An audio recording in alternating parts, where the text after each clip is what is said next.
Doncs viure el Nadal és viure els dies de l'encarnació, els dies en què Déu mateix, l'infinit, es fa un de nosaltres.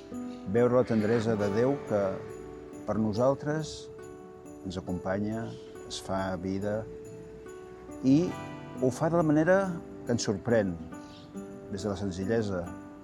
Senzillament d'un infant que vol que l'acollim, un infant que vol que l'estimem, acompanyat de Maria, la mare, de Josep, dels pastors, de la gent senzilla i els àngels que ens diuen qui és realment. Nadal és això, la presència de Déu que es fa present, que ens acompanya, que ens estima.